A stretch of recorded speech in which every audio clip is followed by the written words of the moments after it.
ഇവിടെ ഒരു ചെറിയ പെൺകുട്ടി ബാത്ടബിൽ കുളിച്ചുകൊണ്ടിരിക്കുമ്പോൾ അവളുടെ പിറകിൽ പെട്ടെന്ന് ഒരു പ്രേതം വന്ന് അതിന്റെ കൈകൊണ്ട് ആ പെണ്ണിന്റെ തലമുടി കഴുകി കൊടുത്തു. ആ പെണ്ണും തന്റെ അമ്മയായിരിക്കും ഹെയർ വാഷ് ചെയ്യുന്നതെന്ന് കരുതി പിന്നിലേക്ക് തിരിഞ്ഞു നോക്കിയില്ല. അപ്പോഴാണെങ്കിലോ പ്രേതം കുട്ടിയുടെ തല വെള്ളത്തിനടിയിലേക്ക് താഴ്ത്തി കൊലപ്പെടുത്താൻ ശ്രമിച്ചു. പെൺകുട്ടിയും ശ്വാസം എടുക്കാൻ പറ്റാതെ എങ്ങനെയൊക്കെയോ കഷ്ടപ്പെട്ട് വെള്ളത്തിൽ നിന്ന് പുറത്തേക്ക് വന്നു. അവളും ഞെട്ടി പിന്നിലേക്ക് തിരിഞ്ഞു നോക്കിയാൽ അവിടെ ആരുമില്ല. എന്നാൽ പിന്നെയും ആ പ്രേതം അവളുടെ തല വെള്ളത്തിലേക്ക് ആഴ്ത്തി കൊല്ലാൻ ശ്രമിച്ചു. അവളും ഇത്തവണ വെളിയിൽ വരാൻ ശ്രമിച്ചാലും അവളെ കൊണ്ട് അതിന് സാധിച്ചില്ല. ഈ ഒച്ചപ്പാടെല്ലാം കേട്ട് അവളുടെ അമ്മയും ബാത്റൂമിലേക്ക് ഓടി വന്ന് അവളെ വെള്ളത്തിൽ നിന്ന് വലിച്ചെടുത്ത് രക്ഷപ്പെടുത്തി. ശേഷം എന്താ സംഭവിച്ചതെന്ന് ചോദിച്ചാൽ പെൺകുട്ടിയും പ്രേതം ബാത്ടബിൽ നിന്ന് പോകുന്നത് കണ്ട് അവളും ആകെ ഞെട്ടിത്തെറിച്ചിരിക്കുവാണ്. അതേപോലെ പെൺകുട്ടിയുടെ സഹോദരനും പ്രേതത്തെ കണ്ട് ഭയപ്പെട്ടു. അമ്മയും പിന്നിൽ എന്താണെന്ന് തിരിഞ്ഞു നോക്കിയാലോ, ദേ നിൽക്കുന്നു പ്രേതം.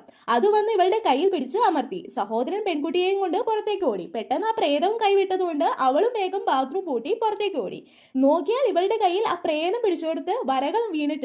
അവരും പേടിച്ച് അടുത്തുള്ള ചർച്ചിലേക്ക് പോയി അവിടെയുള്ള പ്രീസ്റ്റിനോട് ഇതേപറ്റി പറഞ്ഞാൽ അദ്ദേഹവും പ്രേതത്തിന്റെ കയ്യിൽ നിന്ന് എന്തെങ്കിലും അടിപ്പെട്ട് കഴിഞ്ഞാൽ അവരെ അത് വെറുതെ വിടില്ലെന്നും അതുകൊണ്ട് നിങ്ങൾ ജാക്ക് എന്ന പേരുള്ള ഒരുത്തനെ പോയി കാണാനും അവൻ നിങ്ങളെ സഹായിക്കുമെന്നും പറഞ്ഞു. അപ്പൊ ജാക്കും ഇവരുടെ കൈ കണ്ട് അവരോടൊപ്പം വീട്ടിൽ പോയി മുട്ടയെടുത്ത് പലയിടത്തും വെച്ച് അതിലൊരെണ്ണം പൊട്ടിച്ചു നോക്കിയാൽ കറുത്ത നിറത്തിലായിരുന്നു അത് ഇരുന്നത്. കൂടാതെ ടേബിളിൽ വെച്ച എല്ലാ മുട്ടയും നല്ല രീതിയിൽ കറങ്ങാനായിട്ട് തുടങ്ങി. ലാസ്റ്റ് എല്ലാം ബ്ലാസ്റ്റ് ആയി.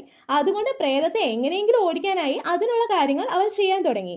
കുറെ ക്യാൻഡിൽസ് ഒക്കെ വാങ്ങി അതെല്ലാം കത്തിച്ചു വെച്ചു. ജാക്കും പ്രേതത്തെ ഓടിക്കാനുള്ള കാര്യങ്ങളെല്ലാം ചെയ്തുകൊണ്ടിരിക്കുമ്പോൾ പെട്ടെന്ന് എല്ലാ ക്യാൻഡിൽസും ഒരുമിച്ച് അണഞ്ഞു.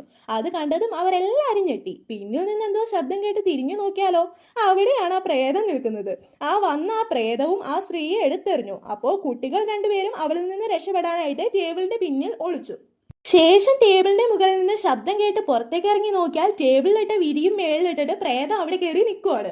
പെട്ടെന്ന് അത് വന്ന് ആ പയ്യനെ പിടിച്ചു വലിച്ചുകൊണ്ട് പോയി. ഇത് കണ്ട അമ്മയും അവനെ രക്ഷിക്കാൻ ശ്രമിച്ചാലും അത് വളരെ വേഗത്തിലാണ് വലിച്ചുകൊണ്ട് പോകുന്നത്. പെട്ടെന്ന് ജാക്ക് വന്ന് പയ്യന്റെ കൈ പിടിച്ച് ഹോളി വാട്ടർ പ്രേതത്തിന്റെ ഫേസിൽ ഒഴിച്ചതും അത് അവനെ വിട്ടുപോയി. ഈ സമയം ജാക്കും ആ പ്രേതം അകത്തേക്ക് വരാതിരിക്കാൻ മുന്നിലുള്ള ആ ചവിട്ടുപടിയിൽ എന്തോ ഒരു സാധനം നീളത്തിലിട്ടു. അതുകൊണ്ട് പ്രേതത്തിന് അകത്തേക്ക് വരാൻ പറ്റിയില്ല.